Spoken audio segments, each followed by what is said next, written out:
Bom dia, seja muito bem-vindo à nossa live.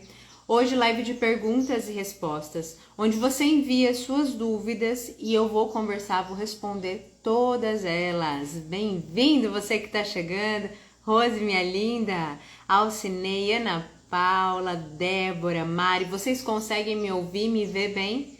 Como é que tá aí para vocês? Bom dia, bom dia. Fábio Zap, K Serviços, bom dia, Alessio, nosso consultor de máquinas, Alessio. Bem-vindos, Cantinho da Madeira. Deixa eu já fazer um teste aqui antes da gente começar com vocês. Deixa eu ver se eu consigo. Queria tanto conseguir colocar aqui uns recursos. Tá bom. Bom dia, Grego, Deb. Vamos chegando. Ontem à noite eu abri uma caixinha. Alguns de vocês já colocaram dúvidas lá. E você que está aqui presente pode trazer a sua dúvida relacionada a paisagismo, jardinagem, aquilo que você tem encontrado dificuldade, aquilo que tem te travado, tá? E hoje nós vamos alinhar esses pontos, tudo bem? Primeira coisa que eu trouxe para vocês foi uma questão colocada, eu não lembro o nome da pessoa, tá? Se tiver aqui, coloca aqui pra gente. Uma questão relacionada a materiais que nós colocamos no jardim para filtrar a terra de pedras de acabamento. Sabem as pedrinhas que a gente usa? Seixo de rio, pedrisco branco, seixo ouro e por aí vai? Sim?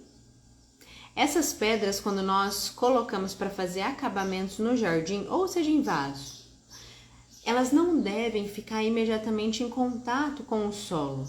Por que não pode? Quem coloca aí para mim? Por que a gente não pode colocar direto as pedras em contato com a terra? O que acontece se a gente colocar com a terra? Vai? Começa com sul, termina com já. Vai sujar? Isso! Vai afundando. Vai muito rápido, a gente tem que fazer a troca dessas pedras. Muito rápido, porque ela suja, tá? Mesmo que seja uma pedra marrom, um seixo de rio marrom, ela vai afundar, como a Rose colocou ali. E a gente vai começar a perder a questão estética, o acabamento bonito, bem cuidado daquele jardim, tá? E nós não queremos isso. Então, eu tenho um vídeo onde eu fiz com os idosos de um curso que estava acontecendo presencial. E lá eu mostrei como fazer a abertura para colocar alimentador de grama. Depois a gente veio com uma manta de drenagem, também conhecida como manta de bidim. Você já conhece, já ouviu falar, já usou manta de bidim? Coloca aí para mim. Coloquei a manta de bidim e uma das pessoas colocou uma observação lá, falou assim, eu uso areia e eu acho muito mais prático. O que vocês consideram mais prático, areia ou manta? Eu não sei se essa pessoa tá aqui, eu não lembro o nome. Areia ou manta? O que vocês preferem?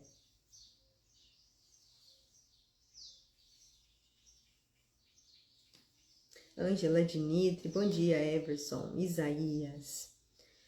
Antes de colocar manta, por que manta? Coloco manta de sombrite. Não é manta de drenagem, não, Fábio? A manta de drenagem, ela é parecida com um feltro, ela é mais fina, mas ela parece um feltro, ela tem uma malha bem fechada. E por que vocês estão colocando para mim aí que vocês preferem manta? E não areia? Tem alguém do time da areia que gosta de colocar areia? Tem pessoas também que colocam areia para fazer drenagem de fundo de vasos. E eu achei muito importante trazer isso aqui para vocês, porque quando a gente está executando um jardim, tem algumas coisas que nós precisamos avaliar. Uma delas é o custo da execução daquilo que nós estamos fazendo, certo? O custo dos insumos, ele vai resultar num orçamento maior ou menor. Isso é sim importante para o cliente, isso é importante para que o nosso trabalho se desenvolva. E a areia, ela é mais barata do que a manta. Gostou? Vamos tentar continuar com a live esses horários, tá bom? A manta, ela é mais leve do que a areia, embora seja mais cara. A gente compra a manta por metro. E aqui eu vou deixar uma observação para você que trabalha muito com jardins, tá? Que já coloca a mão na massa assim com frequência e tal. Nós podemos comprar esses rolos de manta, ou melhor, a gente pode comprar a manta em rolos, tá? Sabe rolo de tecido, como se fosse casa de tecido, você vai lá e puxa e vai comprando por metro? A gente consegue comprar manta assim também. E o custo sai muito mais baixo, é bem mais interessante. Ainda assim, é um custo muito mais alto você pagar 1 metro de manta de drenagem do que comprar 1 metro de areia, por exemplo. E a areia, ela vai render bastante. Só que pensa uma coisa comigo, minha gente. Presta atenção no negócio aqui. Seja você quem está executando o jardim, ou seja uma equipe, você está trabalhando com pessoas, tem diaristas com você, o que vai fazer com que o seu trabalho renda mais em termos de velocidade, de entrega?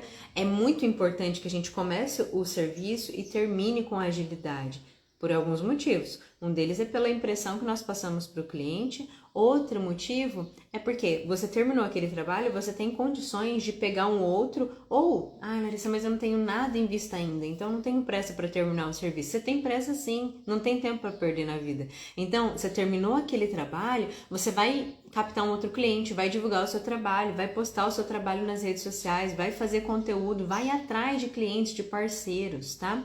E carregar sacos de areia é muito mais custoso fisicamente do que carregar 1 metro de manta levinho, um feltro fininho, muito suave.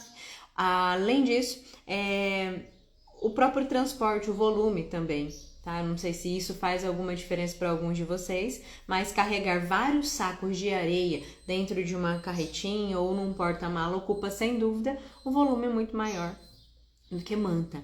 Então, pensando além do custo, na qualidade de vida do serviço de vocês, a manta é muito mais vantajosa. Outra coisa que eu considero fundamental, gente, a live começou 7 horas da manhã, né? Essa semana e nós vamos manter janeiro assim, vamos ver como é que vai funcionar. E aí, eu tenho uma pega de um negócio que desperta 7, que horas são? Eu não sei o que é, 7h11. Dá um minuto aqui, né?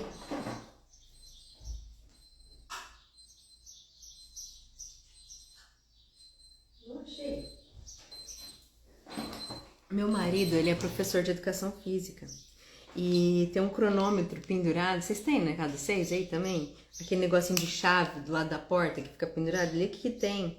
Isso aqui, ele começou a despertar na terça-feira e agora também. Vou desarmar isso aqui.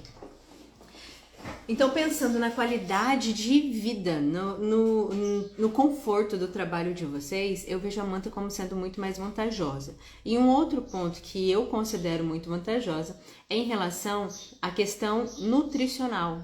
A nutrição, a adubação, o efeito da adubação nas plantas de vocês, porque quando nós usamos areia, é ali na camadinha de cima, tudo bem, entendi, camada de cima, no solo ali e tal, só para filtrar, né? Areia, uma camada grande de areia faz com que haja ali um filtro. Aquela terra vermelha ou marrom mais escura, ela não vai passar para cima. Só que as pedrinhas colocadas em cima da areia também podem começar a descer, tá? E aí vai perdendo um pouco desse senso, né, da estética, do potencial ornamental que a gente tem ali com as pedrinhas.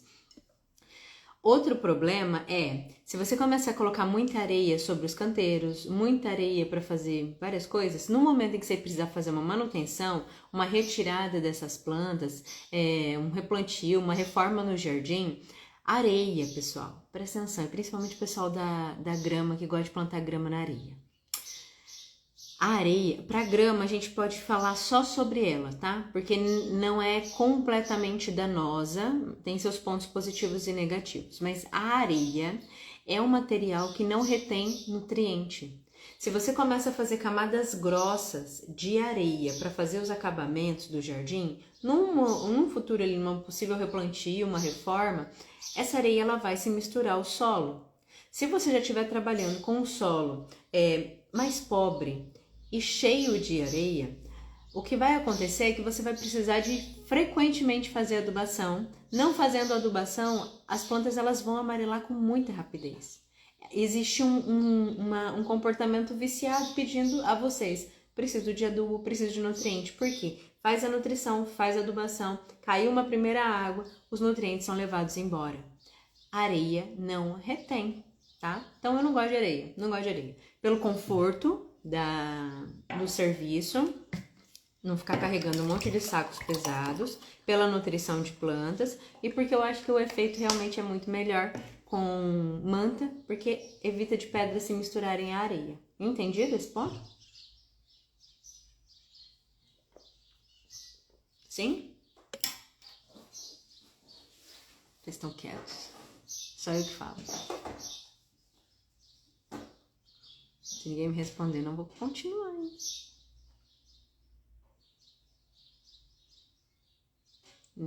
Tá bom.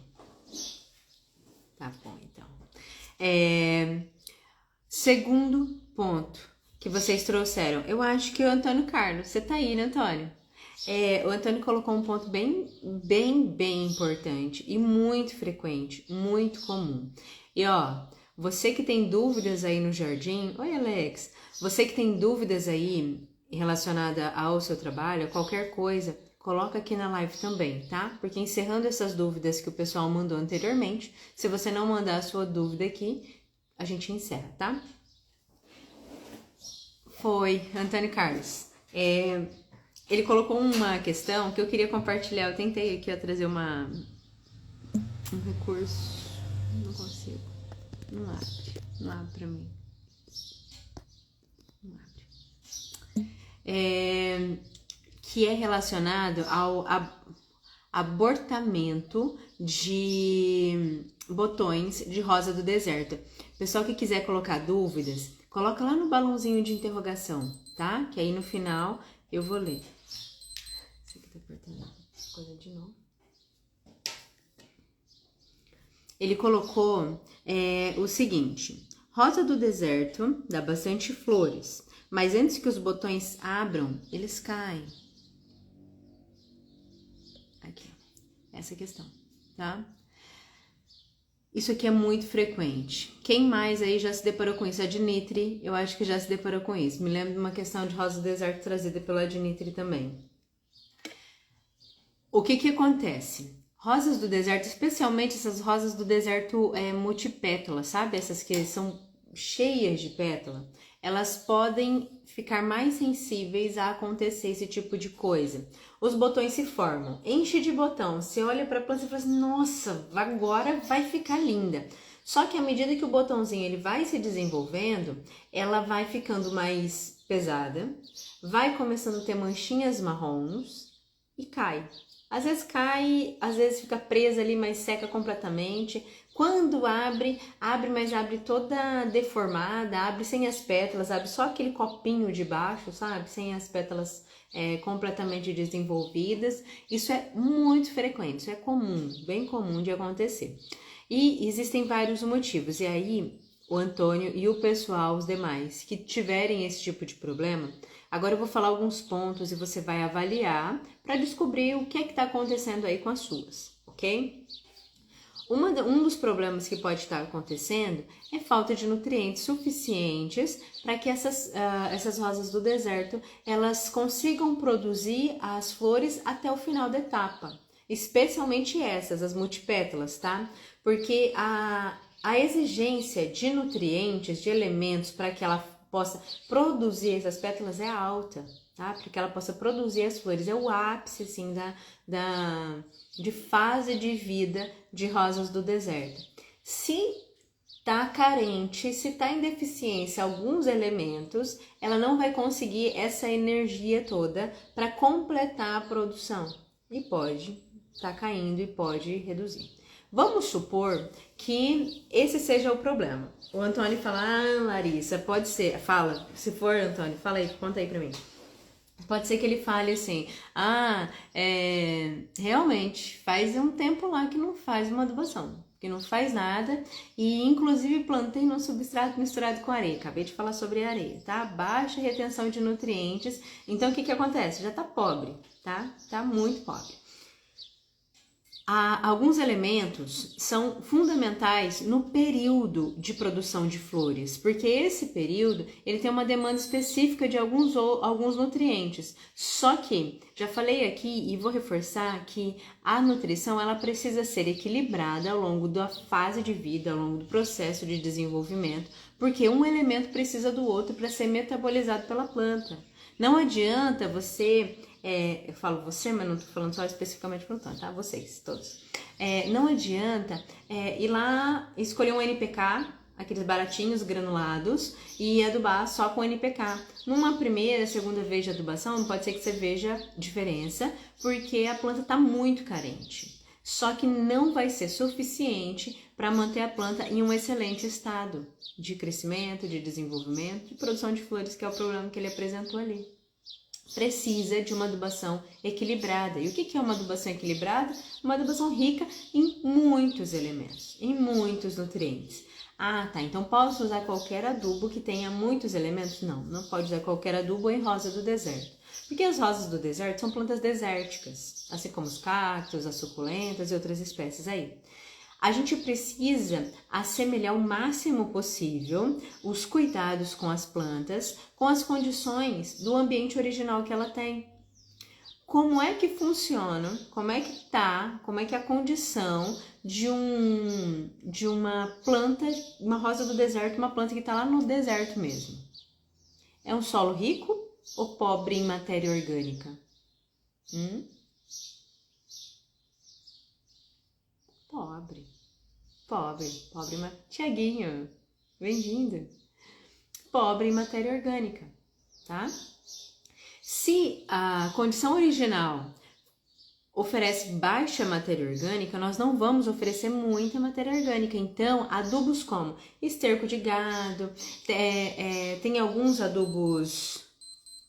Deixa eu tirar isso aqui daqui.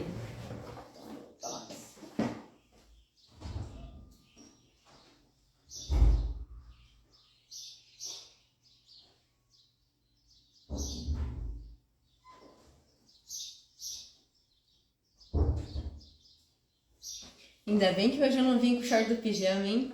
Já pensou? Plantas com adubadas com matéria orgânica, elas podem expressar um excelente potencial, desde que o ambiente original delas seja de um ambiente cultivado em um solo rico em matéria orgânica, aquela terra pretinha, mais escurinha, que retém bastante umidade. Não é o caso das rosas do deserto, tá? Você acha que eu já não vim fazer live de pijama? É que vocês não viram, só vê o 3x4 aqui, né? Brincadeira, não, nunca vi, não. Então não vai adubar com esterco, não vai adubar com humus, não vai adubar com esse tipo de material. Pode usar? Até pode usar, mas é assim, uma pitadinha, tá? Uma pitadinha, mas é muito pouco. Não vai fazer uma adubação generosa com esses elementos. Vai utilizar elementos minerais. E existem várias formulações, vários componentes. Inclusive ontem, acho que foi ontem que eu postei uma manutenção de samambaia. E essa manutenção de samambaia, ela... Eu usei dois elementos, dois produtos lá, onde você pode dissolver aqueles produtos lá. Você dissolve na água, um é orgânico, outro não, outro é sintético. E você rega as suas plantas. E ali eu consegui um excelente equilíbrio nutricional, tá? Eu vou deixar para falar sobre adubos orgânicos, adubos sintéticos, os artificiais, em um outro momento, porque é um assunto que merece. Mas o que você vai fazer? Não vai usar adubos orgânicos. Se for o caso de fazer muito tempo, que não foi feita nenhuma adubação, precisa fazer adubação. Pode ser que esse seja um dos problemas. Larissa, não. Fiz adubo esses dias. Adubei lá e tá tudo certo, fiz adubação.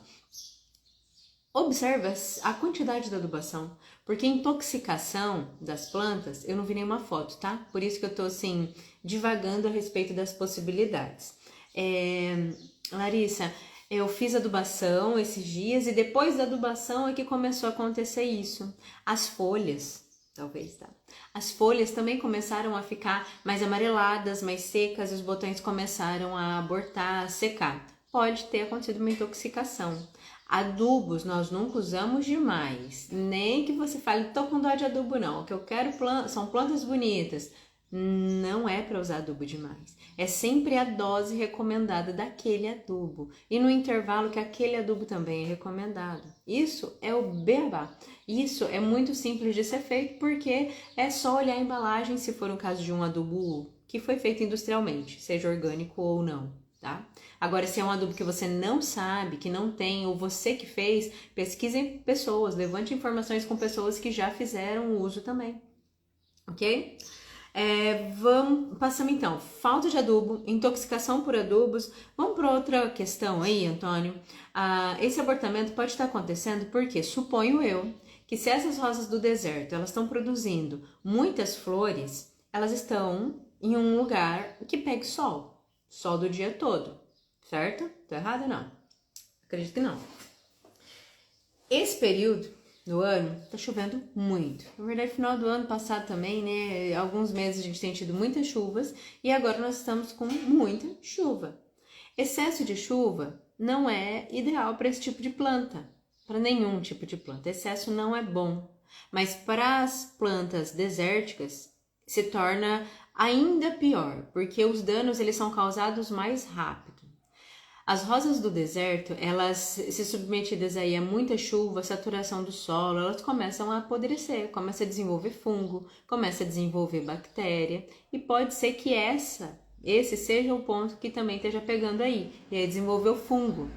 É muito frequente, hoje à tarde, gente, eu vou estar numa casa de uma cliente e lá tem uma rosa do deserto que começou a aparecer esses sintomas. Eu tirei uns dias de férias e antes das férias eu havia feito uma aplicação lá de um produto, um tratamento, e eu vou olhar como tá hoje. Se vocês quiserem, eu posto para vocês nos stories, mas eu acredito que pela descrição que ele me mandou, seja exatamente a mesma coisa. Os botões vão se formando, começam a ficar marrons e caem.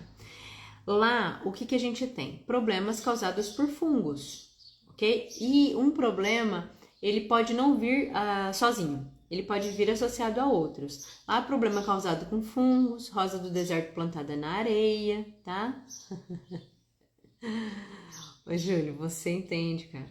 Entende muito. E se forem fungos que estão causando isso, como é que você vai saber se é fungo, se não é? Vai analisando os outros pontos. Eles estão ok? Provavelmente é fungo, tá? Se forem fungos, existem alguns produtos comerciais que você vai poder fazer o preparo e fazer a aplicação. Eu, Larissa, não posso fazer aqui a recomendação de qualquer produto de uso agronômico, porque eu corro risco de penalidades. Não posso fazer isso aqui, tá? Só que você vai buscar por fungicidas específicos para aquelas manchas. E por que eu não posso colocar aqui também qual é o fungicida que você vai usar? Porque essas manchas, elas são diferentes, tá? Cada sintoma, ela expressa um causador. E eu não sei, eu não vi qual é a mancha. Você pode mandar pra mim depois, tá, Carlos? O Carlos, ele é da turma, então manda lá também, pode mandar lá no grupo, tá? Se tiver a foto aí, já pode colocar lá. E eu consigo, dessa forma, te ajudar analisando. Pessoal, presta atenção no negócio. Existem produtos, por exemplo, existe um produto X, que controla pinta preta, controla antracnose e por aí vai, tá? Um produto, ele nunca controla um único problema, ele sempre controla vários. Um fungicida de fungo, tá? Um produto que controla fungo, ele vai controlar vários fungos. E isso é muito bom para nós, porque não necessariamente a gente precisa saber exatamente qual fungo, mas aproximado, a família, os parentes, é importante saber. Porque senão você corre o risco de tentar fazer o tratamento e não ter resultado, e não conseguir o controle, e muito pior do que isso, induzir resistência naquela doença, naquele causador de doenças ali na planta, tá? Então, existem fungos que estão causando, e é o problema que eu tenho lá nessa cliente, tá? Associado a baixa nutrição. Então, um trabalho articulado, um trabalho onde a gente mexe mais de um ponto, ele geralmente é necessário para que a gente resolva um problema no jardim, e nunca pontual, tá? Ah, ótima colocação, Ângela. Água oxigenada é muito bom para vários problemas, tá? Causados por fungos, alguns por bactérias, tá? É bom. Só que quando o estágio já está muito avançado, ele não vai resolver. Precisa ver qual é o ponto em que está essa doença. Se já está atacando há muito tempo, se está abortando muitos botões, não vai resolver. Mas se for assim um probleminha pontual e tal, a água oxigenada é muito boa e ela inclusive pode ser usada como preventivo, tá bom? Como faz para fazer parte do grupo? Entra para a próxima turma de jardinista de sucesso, tá, Léo? Entendido até aí, Antônio? Um último pontinho que eu anotei aqui que vai que, né? Como eu não analisei o caso profundamente, vai que é isso. Tem algumas pessoas que vão mudando as rosas do deserto de lugar, especialmente aquelas rosas do deserto mais escuras, sabe, as negras? Porque quando a gente tem essas rosas negras, se a gente deixar no sol, elas ficam mais claras, né? E ela fica muito bonita quando ela tá escura. Então ela começa a florescer, as pessoas mudam, colocam elas na sombra. Essa mudança de local, ela até pode acontecer. Só que só pode acontecer quando os botões, elas já estão adiantados, já estão bem avançados aí no desenvolvimento. Ainda não abriu flor, mas já está adulto. Senão os botõezinhos bem pequenininhos, eles caem mesmo, tá? Eles não suportam. Essa mudança de local é um estresse muito grande para a planta. E abrindo um parênteses importante aqui, vamos supor que você tem uma planta que seja de meia sombra. Só que você gostou muito dela de deixar dentro de casa. Você falou, não, mas ela tá bonita aqui, em cima da mesa aqui em casa. Só que aqui não pega sol. Aí você fala, mas no final de semana eu faço faxina em casa e aí eu vou colocar pro sol. Aí eu coloco no sábado, eu coloco ela para tomar um solzinho. Isso não é bom. Não é bom. A gente gera um estresse nessa planta, mesmo que ela seja de sol, mesmo que ela seja de meia sombra.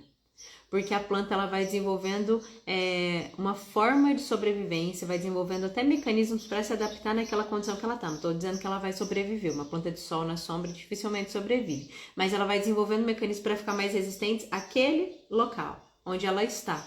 E se você vai fazendo essa mudança, vai gerando um estresse muito grande. Entendido?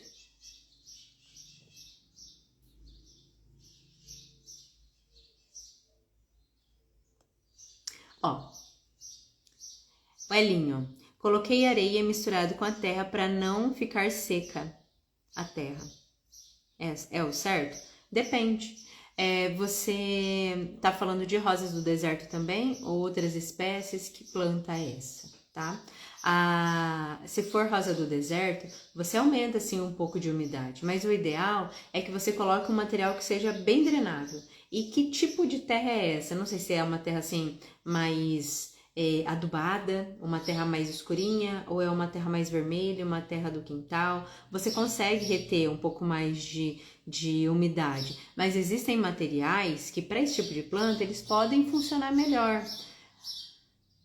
Pessoal, não sei se eu vou levantar uma polêmica aqui nesse momento, só que o que acontece? Existem alguns produtos que eles são bons mesmo, tá? Só que existe uma moda, existe uma...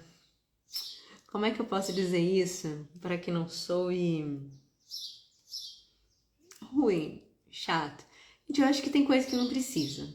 Eu acho que tem coisa que é desnecessária. Eu acho que tem coisa que é um jogo de mercado, um jogo de comércio que nem sempre é preciso, tá? Por que eu tô dizendo isso a partir da fala ali do Elinho? Existem produtos como, por exemplo, vermiculita. São ótimos, são muito bons, tá? Não tem, é material inerte, só vai aumentar a umidade do substrato e tal, e pode melhorar, mas nem sempre é necessário. Eu acho tudo bem a gente usar produtos como esse quando não tem um problema de orçamento, mas muitas pessoas chegam aqui com vários problemas de dificuldade financeira, tá? E enquanto você não passa por esses problemas e fica numa condição mais confortável para brincar com esses materiais, existem outras alternativas que podem ser muito boas. Entende o que eu quis dizer?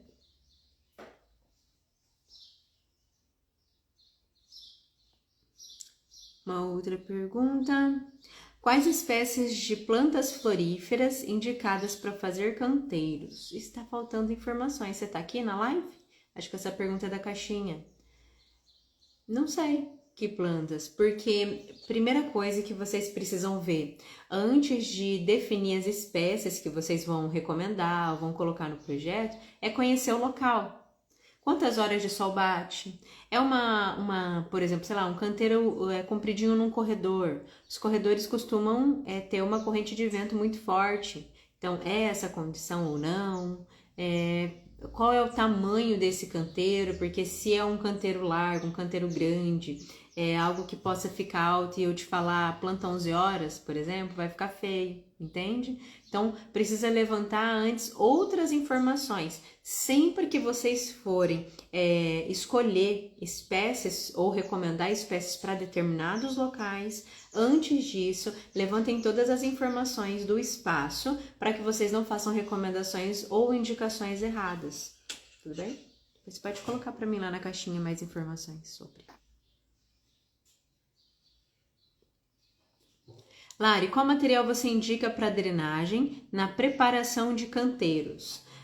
Depende, Ângela. Esses canteiros são canteiros direto no solo, são canteiros que são impermeabilizados com concreto. Como são esses canteiros? Se esses espaços eles forem direto no solo, não há necessidade nenhuma de qualquer tipo de drenagem.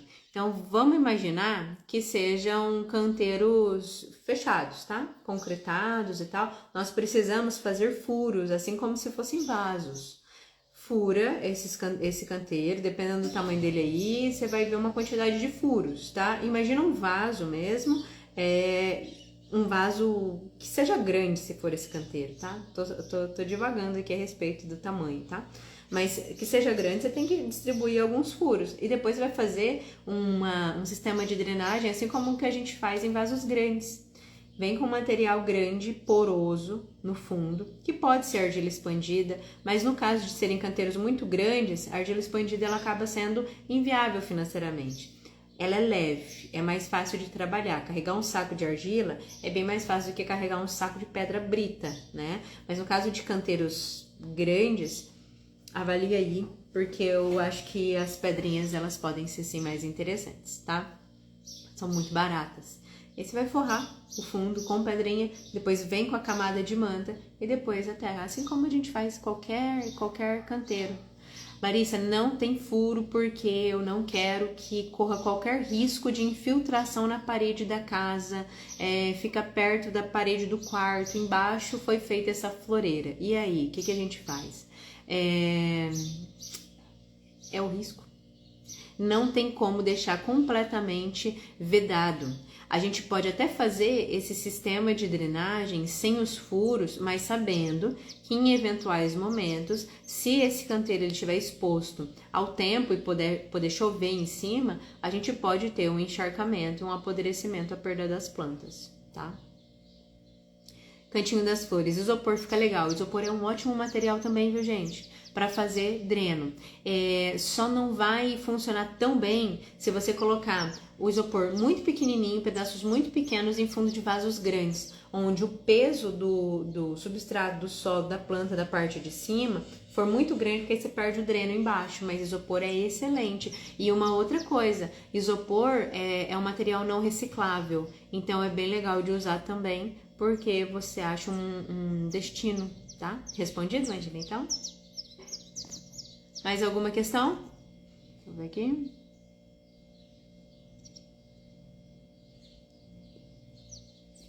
O que você indicaria para uma mureta meia sombra de 20 centímetros de largura, 30 centímetros de profundidade, ou o que mais?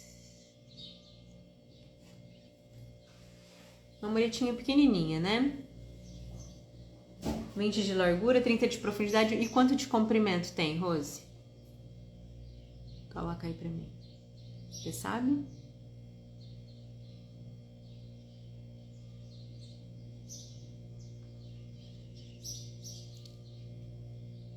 E o comprimento, quanto é?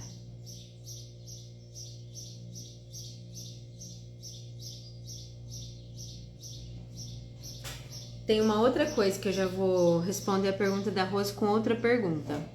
Quase 3 metros, é comprido, né? 20 centímetros. Quanto de profundidade?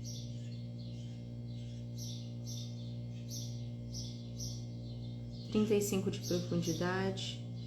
35 de profundidade é uma boa profundidade, hein? Em 3 metros, eu recomendo que você faça uma composição e não só uma única espécie, tá? Meia sombra.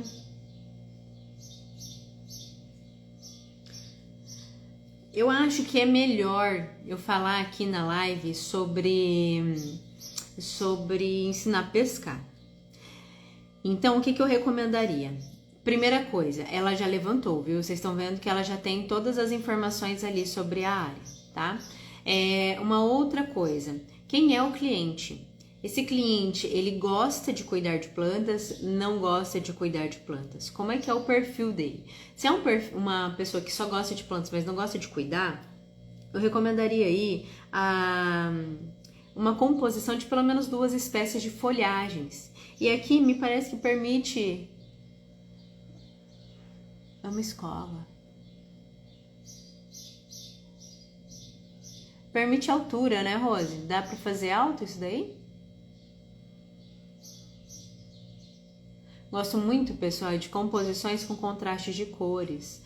Existem alguns princípios no paisagismo que a gente vai aplicando, e quanto maior a área, mais a gente pode aplicar e explorar. Nesse caso, pelo menos o contraste de cor eu acho importante, como, por exemplo, pleomélia junto com dracena vermelha, ou guaimbê. No caso da escola, a gente tem que olhar para cuidar de não fazer recomendação de plantas tóxicas. Tá? Plantas com seivas, a seiva lactescente que queima, que pode causar irritação, tá?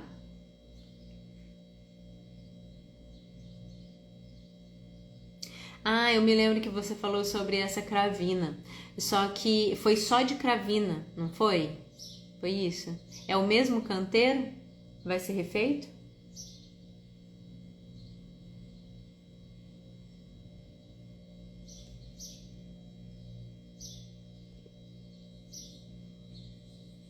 Precisamos de um pouquinho mais de informações. Porque a cravina ela tem um ciclo máximo de potência ornamental, depois ela precisa ser substituída. Eu colocaria plantas um pouco mais altas, mas pelo que eu me lembro, você comentou também sobre essa área tá dividindo espaços, e esses espaços, algo desse tipo, não era? Plantas de flores que você pode colocar aí que vão bem aí nesse espaço. Uma delas é um pouquinho mais alta, tá? Do que o que você tinha colocado anteriormente, mas o Leucophyllum é uma planta bem legal, dá flor quase o ano todo, é uma boa espécie. Você pode trabalhar também com uma planta, se quiser que seja mais alta, o hibisco, só que o hibisco também vai precisar ser trocado no caso da escola. Por quê? Você vai colocar e ela, no momento que você colocar as mudas novas, tudo bem, vai ficar muito bonito, vai ficar florido. Só que conforme o tempo passa, o hibisco ele fica lenhoso. O que eu quero dizer com isso? Vai ficando grosso, vai ficando resistente os galhos. E no caso das escolas, não recomendaria que você colocasse plantas tão lenhosas, porque criança pode estar brincando e tal, um empurra o outro, cai em cima e pode se machucar. Uma outra espécie que também é mais alta, mas que cabe muito bem nesse espaço, é a Thunbergia arbustiva, também dá flores, dá flor o ano todo, tá? São aí algumas espécies. Agora, se você quiser trabalhar com espécies baixinhas, canteiros de flores baixinhas, tem muitas plantas de estação que você pode colocar aí, especialmente se for ficar fazendo essa troca, né? Eu acho muito legal. Crista de galo você pode usar. Uma outra espécie que você pode colocar vai ficar baixa, mas que não precisa dessa troca é a lantana, tá? Lantana cambará é uma das espécies também. Tem muitas plantinhas. Torênia, dependendo da época em que você for fazer essa troca, o amor perfeito. São plantinhas de estação, são essas mais baratinhas, mas lindas, só que precisam da troca depois, tá? essas são algumas das sugestões, tá bom?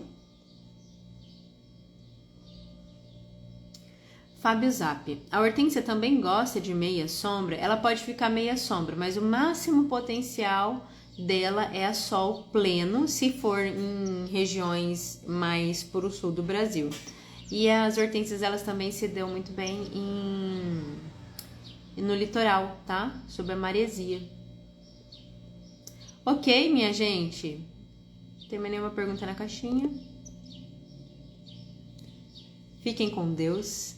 Terça-feira estaremos aqui de novo às 7 horas da manhã. Um beijo. Bom resto de semana para vocês, tá? Fiquem com Deus. Tchau.